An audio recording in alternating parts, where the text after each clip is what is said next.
Sainte Faustine vit un jour une femme qui n'avait jamais manqué la messe dominicale être condamnée à l'enfer. Elle n'avait pas manqué un seul dimanche, pas une seule fois en 47 ans. Chaque dimanche matin, sans exception, elle se levait tôt, revêtait ses plus beaux habits et se rendait à l'église paroissiale. Qu'il pleuve ou qu'il vente, en été comme en hiver, dans la maladie comme dans la santé. Elle s'asseyait toujours sur le même banc, au 3e rang, à gauche. Le prêtre la connaissait par son nom. Les enfants de chœur reconnaissaient son visage. Toute la paroisse la considérait comme un pilier de la foi. Pendant près d'un demi-siècle, elle reçut l'Eucharistie, le corps du Christ, sur la langue. Semaine après semaine, année après année, elle n'arrivait jamais en retard. Elle ne partait jamais avant la fin. Une dévotion de façade. Elle suivait chaque réponse, se levait quand la congrégation se levait, s'agenouillait quand on s'agenouillait et chantait quand on chantait. Et puis elle mourut, et elle alla en enfer. Pas au purgatoire, mais en enfer, la damnation éternelle. Séparée de Dieu pour toujours, brûlant pour l'éternité, perdue à jamais. Lorsque sainte Faustine Kowalska fut témoin du sort de cette femme, elle fut horrifiée. Elle ne comprenait pas. Comment quelqu'un qui a assisté à la messe chaque dimanche peut-il finir en enfer? Comment 47 ans d'assiduité fidèle peuvent-ils mener à la damnation éternelle? Comment l'apparence de la dévotion peut-elle masquer une âme destinée aux flammes? Elle supplia le Christ de lui expliquer, et ce qu'il lui dit renversa tout ce qu'elle pensait avoir compris sur la messe. Ce n'était pas l'assistance qui importait. Ce n'était pas la régularité.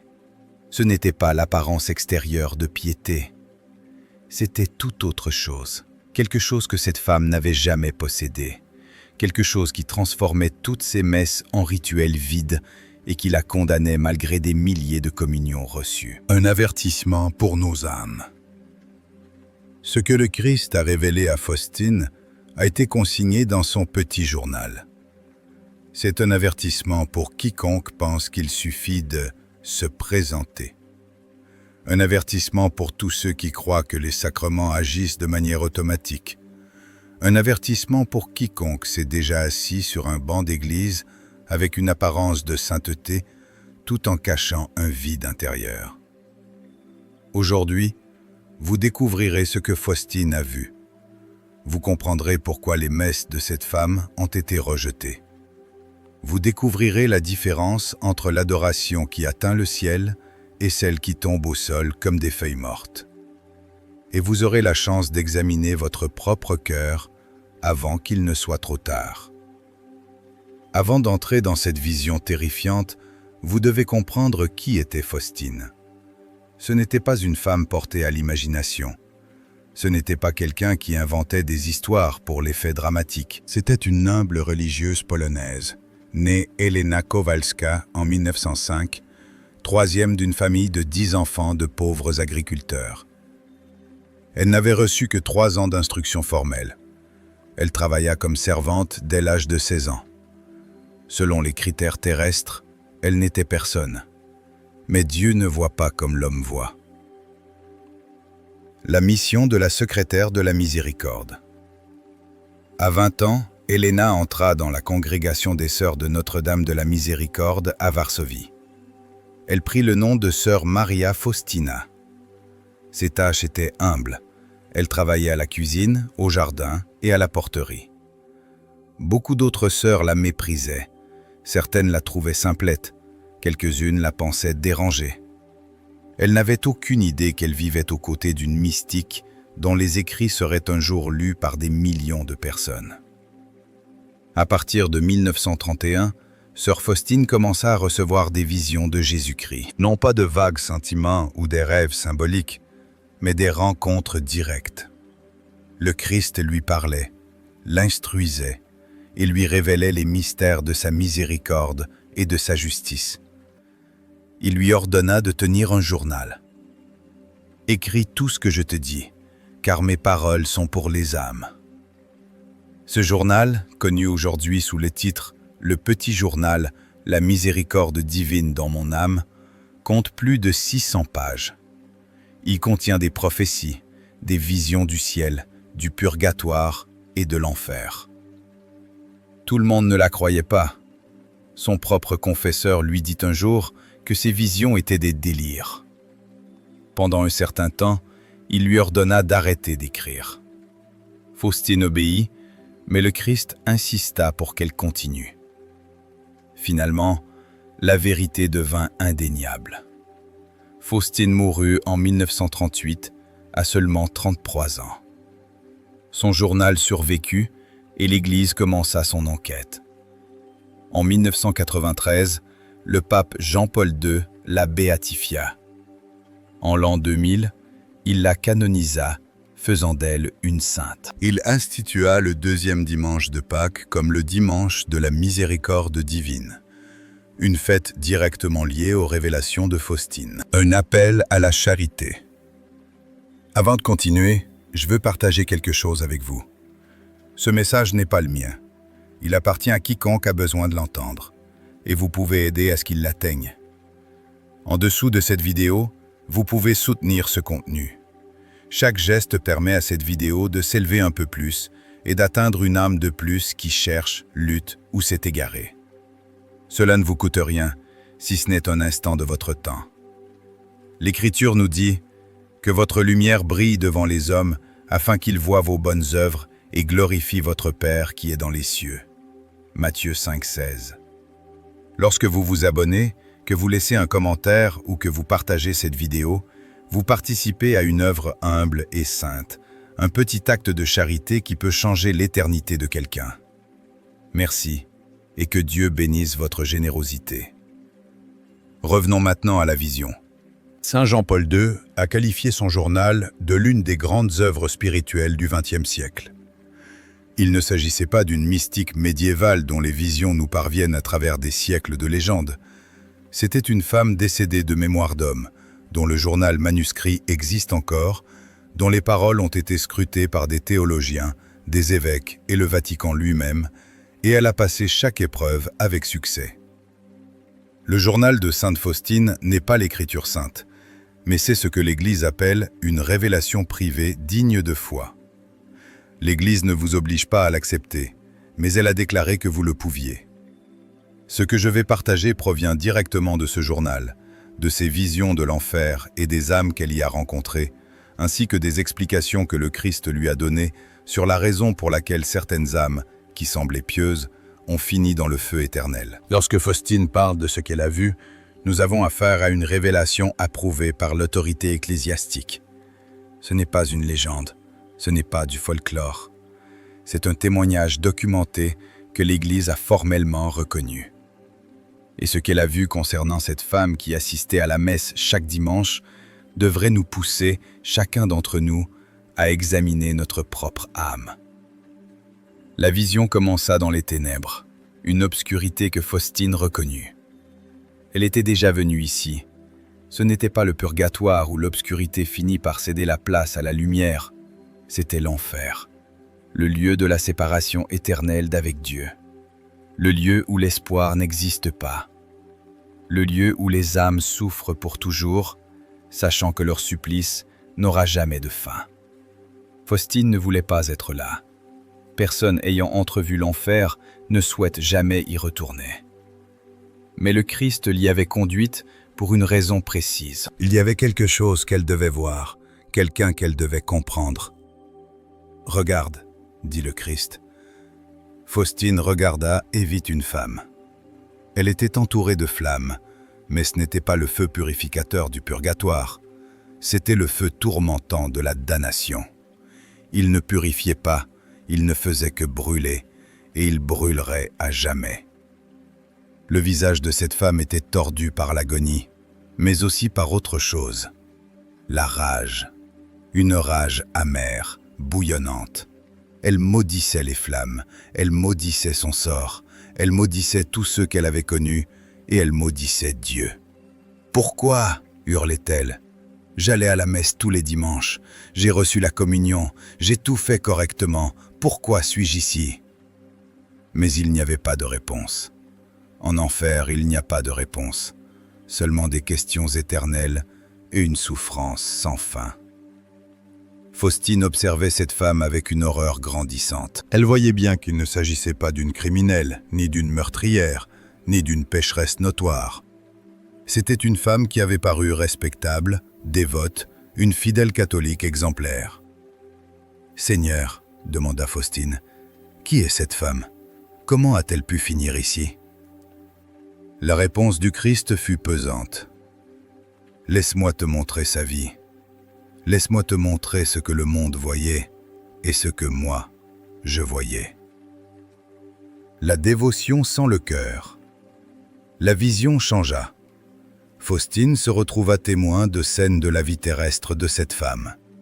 Au début, tout semblait conforme à ce que l'on attend d'une chrétienne fidèle. Elle la vit jeune mariée, agenouillée dans l'église le jour de ses noces, l'air pieux, comme une âme promise au ciel. Elle la vit mère, emmenant ses enfants à la messe chaque dimanche, leur apprenant la génuflexion devant le tabernacle, veillant à ce qu'ils fassent leur première communion. Elle vit cette femme à la messe dominicale, sans jamais faillir, pendant 47 ans. Elle arrivait à l'heure, vêtue avec décence, s'asseyait sur son banc habituel et suivait la liturgie avec une attention apparente. Elle se levait, s'agenouillait et chantait avec la foule. Faustine la vit recevoir la communion, semaine après semaine. Le corps du Christ était déposé sur sa langue, le sang du Christ effleurait ses lèvres. La rencontre la plus sacrée possible entre Dieu et une âme humaine. Elle donnait à la quête, participait aux kermesses paroissiales, assistait aux offices de Noël et de Pâques avec une ferveur particulière. Aux yeux de tous, elle était un modèle, le genre de personne que les prêtres citent en exemple. Et pourtant, elle brûlait en enfer. « Seigneur, dit Faustine, je ne comprends pas. Elle était là chaque dimanche, elle communiait, elle soutenait l'Église. Quel était son péché ?» La réponse du Christ trancha le voile de sa confusion. Elle assistait à la messe chaque dimanche, mais elle ne m'assistait jamais. Son corps était dans l'Église, mais son cœur était ailleurs.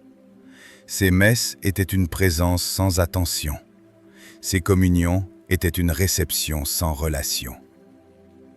Une présence purement matérielle.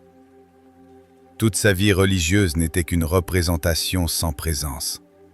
Elle a passé 47 ans sur ce banc sans jamais, pas une seule fois, me rencontrer réellement.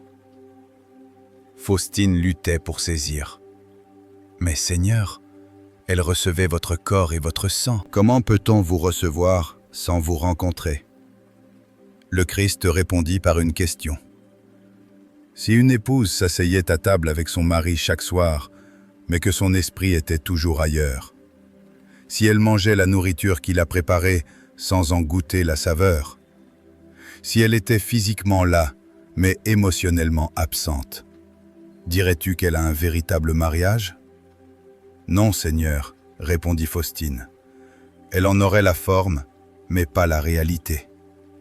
Exactement, dit le Christ. Cette femme avait la forme de la foi, mais pas sa réalité. Elle accomplissait les rites extérieurs, mais son cœur ne m'a jamais appartenu. L'intérieur d'une âme vide. La vision changea encore. Faustine vit les mêmes scènes, mais de l'intérieur, là où la vérité est cachée. Elle vit la femme à la messe. Elle suivait la liturgie, mais ses pensées étaient au rôti dans le four, à la tenue de sa voisine, ou à la dispute qu'elle avait eue avec son mari le matin même. Elle pensait à sa liste de courses, à son emploi du temps. Les paroles de la messe flottaient à ses oreilles comme un bruit de fond, audible, mais jamais absorbé. Elle ne participait pas. Elle attendait que cela finisse.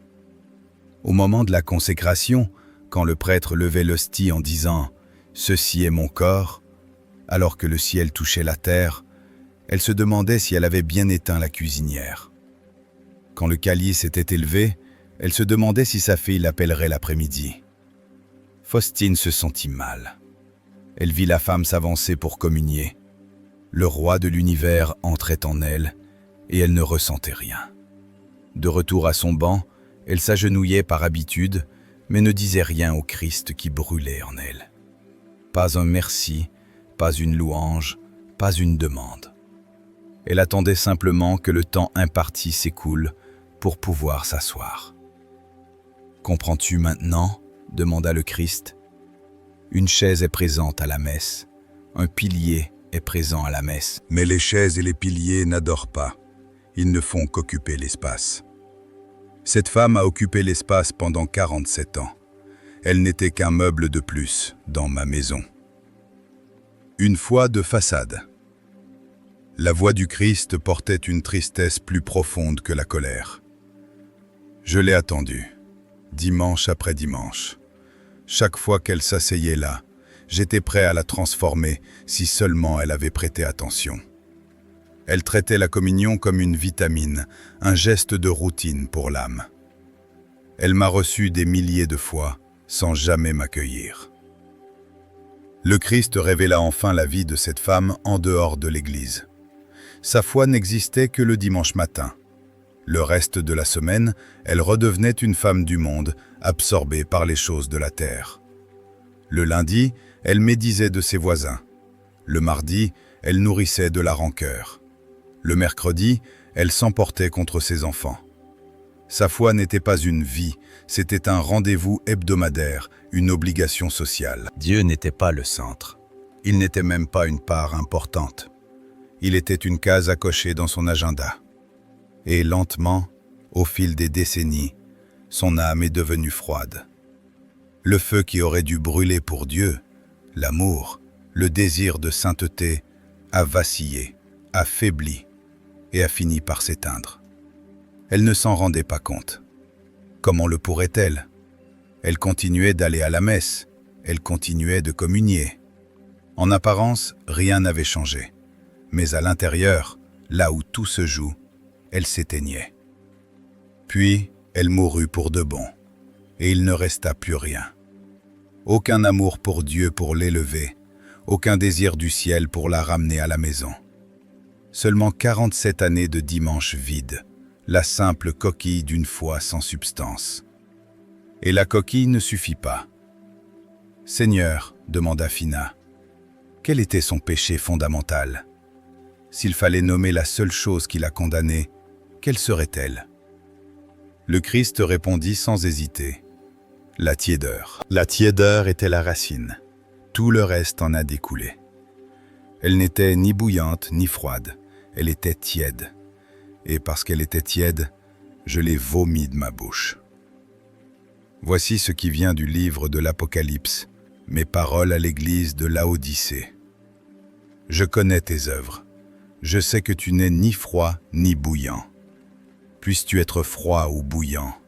Ainsi, parce que tu es tiède et que tu n'es ni froid ni bouillant, je te vomirai de ma bouche.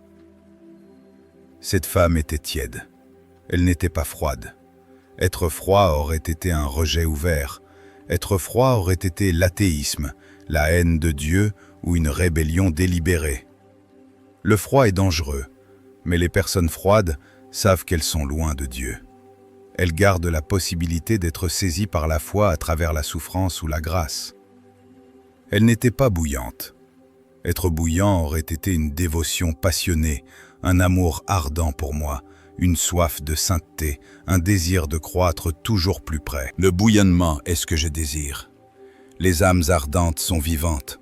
Elles font des erreurs, mais elles se repentent. Elles tombent, mais elles se relèvent. Elles luttent, mais elles continuent d'avancer vers moi. Elle était tiède. Elle ne m'a pas rejeté, mais elle ne m'a pas embrassé non plus. Elle ne m'a pas haï, mais elle ne m'a pas aimé. Elle n'a pas abandonné la foi, mais elle ne l'a pas vécue. Elle était installée dans son confort, dans sa routine, dans ses habitudes, persuadée que sa simple présence suffisait. Et le confort est l'ennemi du salut. J'aurais préféré qu'elle soit froide, Au moins, elle aurait pu réaliser le danger. Quelque chose aurait pu briser sa complaisance, mais les tièdes ne réalisent jamais leur péril. Ils pensent que tout va bien. Ils mettent en avant leur assiduité, leur communion, leur observance extérieure. Ils disent « Je vais à la messe tous les dimanches, tout doit être en ordre ». Mais non, rien ne va. Ils meurent à la vue de tous et ne le savent même pas. Le Christ continua d'enseigner Phina. « Laisse-moi te montrer les maladies qui tuent l'âme, alors même qu'elle est assise sur un banc d'église. » La première maladie est la distraction. Phina vit des scènes défiler. Des gens à la messe dont l'esprit errait vers le travail, les soucis, les projets ou les rancœurs. Des gens dont les yeux étaient ouverts, mais qui ne voyaient rien. Des gens qui récitaient les réponses tout en pensant à n'importe quoi, sauf aux mots qu'ils prononçaient. Des gens qui traversaient toute la liturgie sans un seul instant d'attention véritable envers Dieu. La distraction est souvent involontaire, reconnut le Christ. L'esprit humain vagabonde, cela se comprend. Mais il y a une différence entre lutter contre la distraction et s'y abandonner. Cette femme ne luttait jamais. Elle laissait son esprit errer à sa guise. Elle ne faisait aucun effort pour se concentrer sur moi. Elle se contentait d'être présente de corps tout en étant absente d'esprit. Ce n'est pas de l'adoration, c'est du somnambulisme sacré. La véritable adoration exige de l'attention. Elle exige un effort, le choix constant de revenir à moi quand l'esprit s'égare. Ceux qui font cet effort, même imparfaitement, sont dans la vérité. Ceux qui ne s'en donnent pas la peine ne font qu'occuper l'espace. La deuxième maladie est le formalisme. Phina vit des gens traiter la messe comme une liste de tâches. Messe du dimanche, fait. Obligation remplie, on passe à autre chose. Aucune pensée sur l'effet de la messe sur leur âme. Aucune réflexion, aucune gratitude, aucune transformation. Juste une case à cocher. Ces gens me traitent comme une corvée à accomplir plutôt que comme une personne à aimer, expliqua le Christ. Ils sont comme des employés qui pointent, présents au début, partis à la fin. Sans passion, sans engagement. Je ne suis pas une horloge que l'on pointe, je suis Dieu. Et m'approcher par simple obligation est une insulte, non une adoration. La troisième maladie est la présomption. Phina vit des gens qui supposaient que le seul fait d'assister à la messe et de communier garantissait leur salut. Ils traitaient les sacrements comme de la magie. On donne sa présence, on reçoit la grâce. On prend la communion, on obtient son ticket pour le ciel. Une transaction spirituelle, automatique et impersonnelle. Mais les sacrements ne fonctionnent pas automatiquement, dit le Christ. Ils exigent une coopération, un cœur réceptif, de la foi. Une personne qui communie sans foi ne reçoit que du pain. La substance a changé, mais la grâce ne peut pénétrer un cœur fermé. Elle rebondit comme l'eau sur une pierre. La quatrième maladie est le cloisonnement. Phina vit des gens qui gardaient leur foi dans une boîte. Le dimanche, ils étaient catholiques. Du lundi au samedi, ils étaient tout autre chose. Leur religion ne pénétrait pas leur vie quotidienne, leurs décisions ou leurs priorités. Ce n'est pas de la foi, dit le Christ, c'est un costume. Ils revêtent l'habit du catholique 1 heure par semaine, puis l'enlèvent pour vivre comme des païens. Je ne suis pas venu pour être un costume, mais pour être une vie. Je suis venu pour tout transformer. Je suis le Seigneur de tout, ou je ne suis le Seigneur de rien. La cinquième maladie est l'absence d'amour. Celle-ci fut la plus douloureuse. Phina vit des gens à la messe qui n'avaient aucun amour, ni pour Dieu, ni pour le prochain, ni pour les souffrants. Ils venaient par habitude ou par peur et repartaient vides car ils étaient venus vides. L'amour est l'âme de l'adoration. Sans amour, l'adoration est un cadavre. La sixième maladie est l'impénitence. Phina vit la femme condamnée au confessionnal.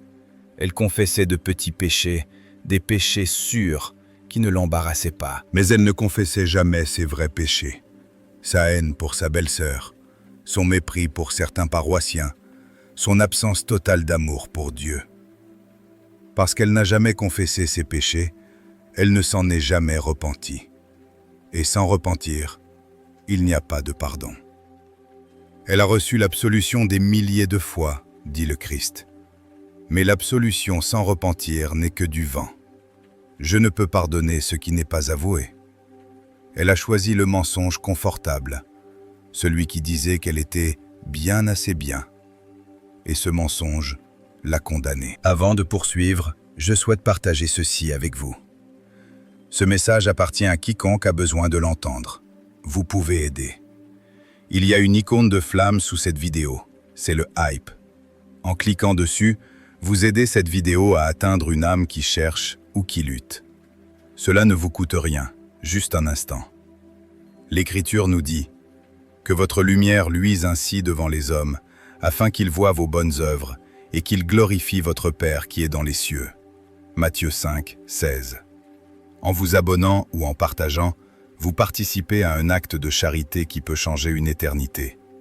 Merci, et que Dieu bénisse votre générosité. Revenons à la vision.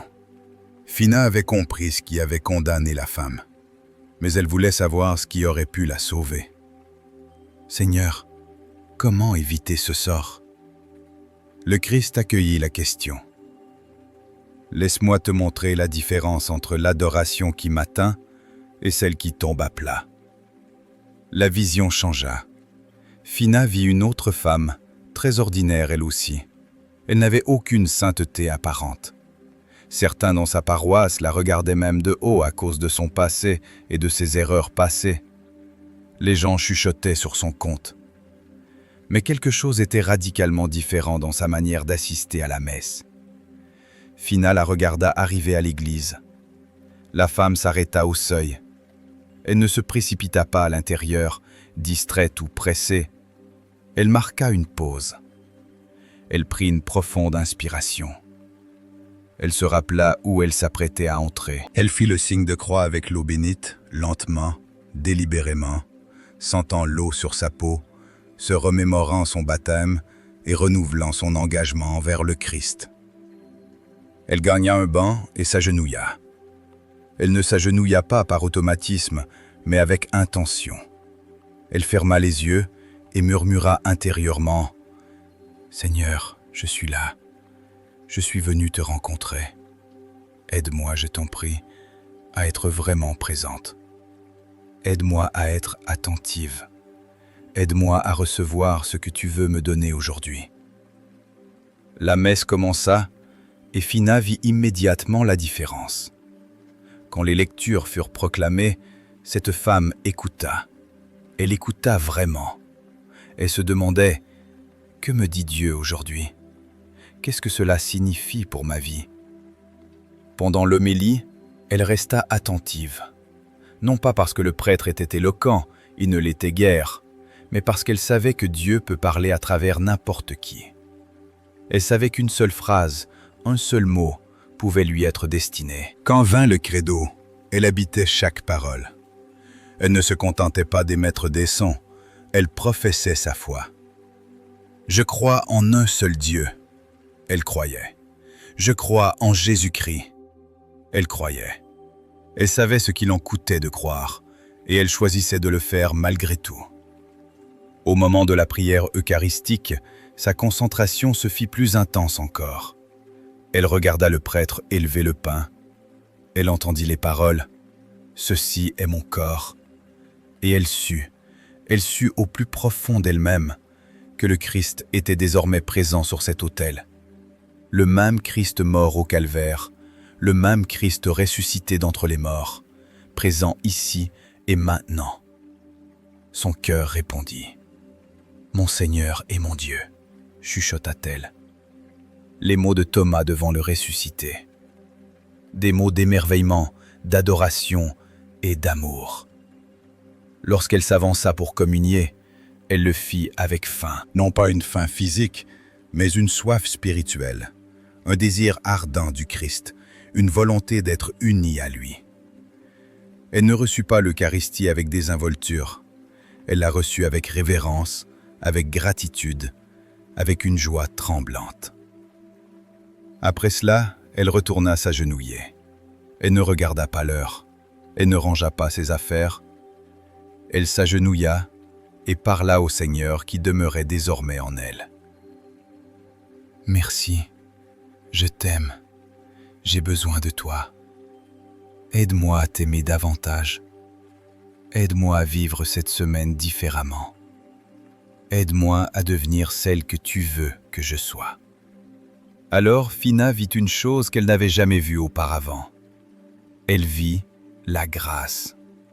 Des fleuves de grâce coulant du ciel, entourant cette femme, l'habitant, la transformant. Plus de grâce en une seule messe que la femme condamnée n'en avait reçu en 47 ans de dimanche. « Vois-tu la différence ?» demanda le Christ. Phina vit. La première femme avait la présence sans l'attention. Cette femme avait l'attention sans les faux-semblants. La première était là de corps, celle-ci était là de toute son âme.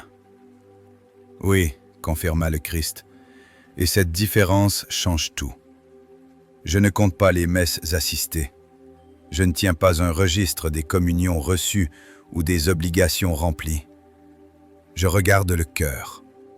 Et le cœur de cette femme m'est ouvert. Elle sait qu'elle est pécheresse. Elle sait qu'elle a besoin de moi. Elle ne cherche à impressionner personne. Elle n'est pas en représentation. Elle vient simplement à moi, semaine après semaine, avec un besoin honnête et un désir sincère. Et cet élan, ce mouvement authentique vers moi, est tout ce que j'ai jamais attendu d'une âme humaine. La femme condamnée n'est jamais venue à moi. Elle est venue à la messe, mais elle n'est jamais venue à moi. C'est là toute la différence. Les qualités de la véritable adoration. Le Christ expliqua ensuite à Phina les qualités d'une adoration qui touche le ciel. L'humilité. La fierté ferme la porte, l'humilité l'ouvre. Cette femme sait qu'elle est indigne de ma présence. Elle vient comme une mendiante demandant du pain. Devant moi, tout être humain est petit. Ceux qui le reconnaissent peuvent recevoir ma grâce. La femme condamnée, elle, venait avec orgueil. Elle jugeait les autres, s'estimant supérieure par sa régularité. Son orgueil l'a enfermée à l'extérieur.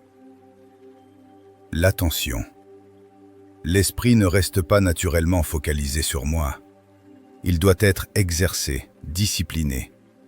Ceux qui font cet effort, même avec des échecs constants, adorent en vérité.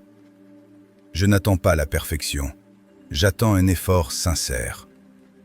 La femme condamnée laissait son esprit vagabonder sans lutter. Ses messes étaient donc vides. L'honnêteté. L'honnêteté est le souffle de l'adoration.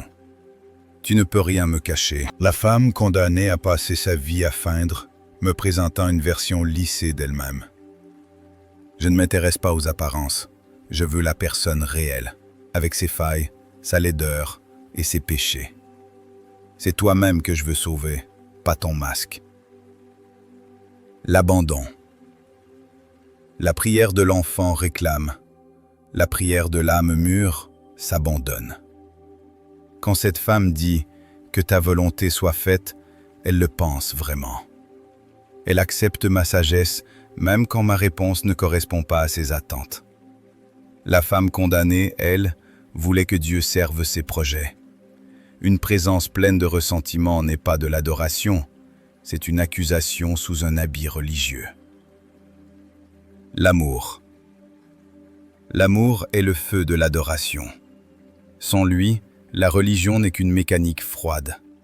Cette femme m'aime pour ma miséricorde, pour mon sacrifice, pour ma patience. Elle pleure de joie en me recevant. La femme condamnée n'avait pas d'amour. Elle venait par habitude ou par peur. Et une adoration sans amour n'est pas une adoration du tout. La 6e qualité est la transformation. Phina vit la femme quitter la messe. Elle ne repartit pas telle qu'elle était arrivée. Quelque chose avait changé en elle. Elle marchait différemment, elle parlait différemment. Elle traitait les autres différemment. La messe avait agi sur elle. Elle avait attendri un endroit dur de son cœur. Elle l'avait convaincue d'un péché qu'elle devait réparer. Elle lui avait donné la force d'affronter la semaine à venir. C'est à cela que sert la messe, dit le Christ. Pas seulement à y assister, mais à être transformé. Pas seulement à recevoir, mais à devenir. Chaque messe devrait te changer. Si tu en ressors tel que tu y es entré, tu n'as pas vraiment participé. Tu n'as fait que regarder. La femme condamnée n'avait jamais été transformée par la messe. Elle repartait chaque dimanche exactement comme elle était venue. 47 années de dimanche, et pas un seul ne l'avait changée, parce qu'elle ne les avait jamais laissés faire. Elle se contentait d'observer sans se laisser toucher. Et ainsi, elle était restée la même. Or, la sameness, quand il s'agit de péché et d'égoïsme, n'est pas neutre. Elle est condamnation. Le Christ voulut que Faustine comprenne encore une chose. Je veux que tu vois ce qui aurait pu être. La scène changea. Phina revit la femme condamnée, mais dans une autre version de sa vie. Une version où quelque chose avait enfin changé. Dans cette version, la femme avait traversé un moment de crise. Quelque chose avait percé ses défenses, une souffrance, une perte, ou une parole d'un prêtre qui avait enfin touché juste. Soudain, elle se vit telle qu'elle était vraiment. Ni pieuse, ni fidèle, ni sainte, mais vide, tiède, et en train d'accomplir des gestes qui ne signifiaient rien. Cette prise de conscience la terrassa. Elle tomba à genoux, non pas dans sa posture habituelle du banc, mais dans un véritable effondrement. Pour la première fois de sa vie, elle parla vraiment à Dieu. « Seigneur, je me suis menti à moi-même. Je vous ai menti. Je pensais être proche de vous, mais je suis loin. Je pensais que mes messes avaient un sens, mais elles étaient vides. J'ai gaspillé 47 ans à m'asseoir dans votre maison sans jamais vous rencontrer vraiment. Je suis désolé. Ayez pitié de moi. Apprenez-moi à vous adorer pour de vrai. Apprenez-moi à vous recevoir pour de vrai. Je ne veux plus faire semblant. Je veux vous connaître.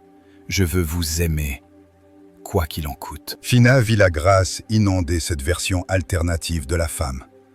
Elle vit la transformation commencer. Elle la vit revenir à la messe, mais autrement. Attentive, humble, affamée, présente. Elle la vit recevoir la communion et pleurer de joie. Non plus par routine, mais dans une authentique rencontre avec le Christ. Elle vit sa vie commencer à changer. Ses relations, ses priorités, son caractère.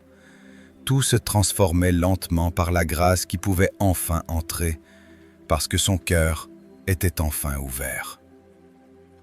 Et quand cette version de la femme mourut, elle n'alla pas en enfer. Elle passa brièvement par le purgatoire, car elle n'était pas parfaite, puis elle monta au ciel, accueillie par le Dieu qu'elle avait enfin appris à adorer. Cela aurait pu être son destin, dit le Christ.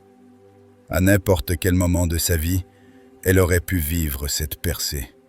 À n'importe quel moment, elle aurait pu voir la vérité sur elle-même et se repentir. Je lui ai envoyé des occasions, des moments de lucidité, des souffrances destinées à briser sa complaisance et des personnes qui lui disaient la vérité sur elle-même. Elle a tout rejeté. Elle a préféré sa routine confortable à la vérité inconfortable. Elle a préféré l'apparence de la fidélité au dur travail de la véritable transformation. Et elle est morte comme elle avait vécu, vide, tiède, trompée par elle-même. Cela n'aurait pas dû être ainsi. Cela n'a pas besoin d'être ainsi pour quiconque. Le Christ se tourna pleinement vers Phina. Tu dois le leur dire. Tu dois les avertir. Beaucoup de ceux qui assistent à la messe tous les dimanches y assistent comme cette femme. Beaucoup de ceux qui reçoivent la communion la reçoivent comme elle. Beaucoup de ceux qui paraissent être de fidèles catholiques sont aussi vides qu'elle l'était. Ils ne savent pas qu'ils sont en danger. Ils croient que leur simple présence garantit leur salut. Ils se trompent. Assister sans attention ne garantit rien. Communier sans amour n'atteint personne. Accomplir les gestes sans véritable rencontre ne change rien. Dis-leur d'examiner leur conscience. Dis-leur de se poser les vraies questions sur leur cœur. Dis-leur qu'il n'est pas trop tard. Contrairement à la femme condamnée, ils ont encore le temps. Mais le temps s'épuise. La mort vient. Et après la mort, il n'y a plus de chance. Qu'ils utilisent bien leur temps. Qu'ils transforment leur messe de rituels vides en véritable rencontre avec moi. C'est mon désir pour chaque âme. C'est pour cela que je t'ai montré ces choses, pour que certains, en les entendant, se réveillent, se voient clairement et se repentent pendant qu'il est encore temps. Va, dis-le leur, ne te tais pas. Phina, elle avait été certaine d'être fidèle, certaine que ses messes suffisaient, certaine que ses communions étaient efficaces, certaine d'aller au ciel. Sa certitude l'avait aveuglée sur sa véritable condition. Phina ne commettrait pas cette erreur. Elle garderait son cœur sous surveillance. Elle questionnerait ses propres motivations. Elle demanderait encore et encore à Dieu de lui montrer la vérité sur elle-même. Et elle irait désormais à la messe différemment. Non pas en supposant qu'elle faisait bien, mais en demandant toujours à Dieu de l'aider à faire mieux. Et vous avez entendu ce que Phina a vu. Vous savez ce qu'est devenue la femme qui allait à la messe tous les dimanches et qui a fini en enfer. Vous comprenez pourquoi son culte a été rejeté? À votre tour de vous poser la question. Suis-je comme elle? Est-ce que j'assiste à la messe par habitude ou par amour? Est-ce que je reçois la communion avec attention ou par automatisme? Est-ce que je repars transformé ou inchangé? Ma foi est-elle une vie ou simplement un rendez-vous?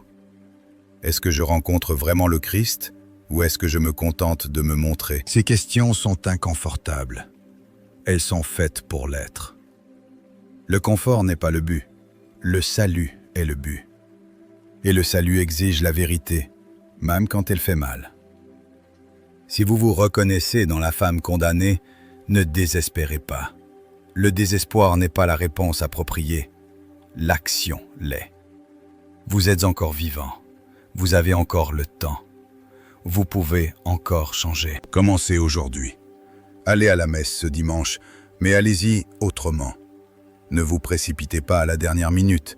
Arrivez en avance. Asseyez-vous en silence. Rappelez-vous où vous êtes et qui vous allez rencontrer. Ne laissez pas votre esprit vagabonder sans résistance. Quand il s'égare, remarquez-le. Ramenez-le encore et encore. C'est cela le travail de l'adoration. Ne recevez pas la communion négligemment.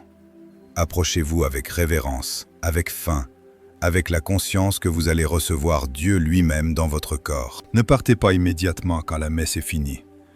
Restez un instant. Remerciez le Christ d'être venu à vous. Demandez-lui de vous aider à vivre la semaine différemment et examinez-vous ensuite. Étais-je présent? Étais-je attentif? Ai-je rencontré le Christ ou me suis-je contenté d'accomplir des gestes? Qu'est-ce que je pourrais faire mieux la prochaine fois? Cet examen n'est pas agréable, mais il est nécessaire. La vie examinée est la vie qui peut être sauvée. La vie non examinée peut glisser vers l'enfer sans jamais s'en rendre compte. Allez à confessez-vous, pas avec une liste arrangée de petits péchés, mais avec la vérité, toute la vérité. Les péchés dont vous avez honte, les habitudes que vous n'avez pas voulu affronter, la tiédeur que vous n'avez pas voulu reconnaître. Dites au prêtre, « Mon Père, je me suis contenté d'accomplir des gestes. Mes messes ont été vides. Mes communions ont été routinières. Je n'ai pas vraiment aimé Dieu. Je me suis simplement présenté. » Cette confession honnête, ouvrira la porte à la grâce. Recevez l'absolution en sachant que vous avez vraiment regretté, en sachant que le changement n'est pas seulement désiré, mais déjà commencé. Et ensuite, continuez à changer chaque semaine, chaque messe, chaque communion. Un peu plus attentif que la semaine précédente, un peu plus humble, un peu plus aimant, un peu plus transformé. C'est cela, la vie chrétienne. Non pas la perfection atteinte, mais le progrès poursuivi. Non pas l'arrivée, mais le chemin. Non pas la certitude, mais l'effort fidèle. Souvenez-vous de la différence entre les deux femmes.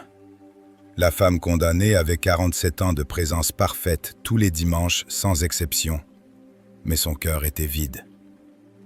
La femme qui fut sauvée avait un passé imparfait.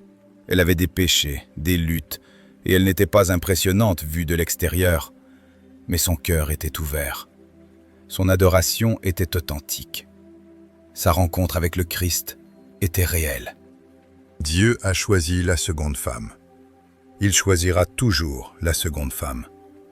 Il ne compte pas vos messes, il regarde votre cœur. Vous pouvez être cette seconde femme. Peu importe ce que votre histoire a été, peu importe les années de dimanche vides, peu importe les communions creuses, vous pouvez recommencer aujourd'hui, tout de suite. Tombez devant Dieu avec un cœur ouvert et des paroles sincères. Seigneur, je ne veux pas être comme la femme qui allait à la messe tous les dimanches et qui est allée en enfer. Je ne veux pas d'une adoration vide. Je ne veux pas d'une routine qui ne mène nulle part. Je veux te connaître. Je veux t'aimer. Je veux te rencontrer. Vraiment te rencontrer chaque fois que je viens à la messe. Je ne peux pas y arriver seul. J'ai besoin de ton aide. Ouvre mes yeux, ouvre mon cœur. Apprends-moi à t'adorer en esprit et en vérité. Quoi qu'il en coûte, aussi douloureux que ce soit, aussi long que ce soit, je te choisis plutôt que le confort. Je choisis la rencontre plutôt que la routine. Je choisis la transformation plutôt que la sameness. Aie pitié de moi, change-moi, sauve-moi. Amen.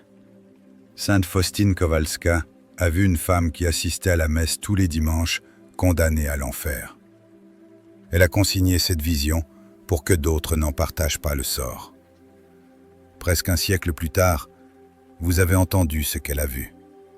Vous ne pouvez plus prétendre à l'ignorance. Vous connaissez le danger. Vous connaissez la différence entre une simple présence vide et une véritable adoration. Vous savez ce que le Christ recherche. La question est, que ferez-vous de cette connaissance? Continuerez-vous comme avant, confortable dans votre routine, confiant dans votre feuille de présence, en supposant que se montrer suffit? Ou laisserez-vous cet avertissement pénétrer votre cœur? Vous examinerez-vous honnêtement? Prendrez-vous le risque de voir la vérité sur vous-même, même si cela fait mal? Adorerez-vous, peut-être pour la première fois, avec une humilité véritable et un amour véritable? Le choix vous appartient. Mais souvenez-vous, la femme condamnée avait aussi un choix. Elle a choisi le confort plutôt que la vérité, la routine plutôt que la rencontre, la simple présence plutôt qu'une adoration authentique. Et elle brûle maintenant, pour toujours. Ne faites pas son choix. Choisissez autrement. Choisissez la vie. Prions. Pas des paroles vides, pas des formules rituelles, mais un cri sincère, issu de toute la foi authentique qui existe encore dans votre cœur. Seigneur Jésus-Christ, Fils de Dieu, aie pitié de moi, pécheur. Je ne viens pas à toi avec confiance en ma propre fidélité.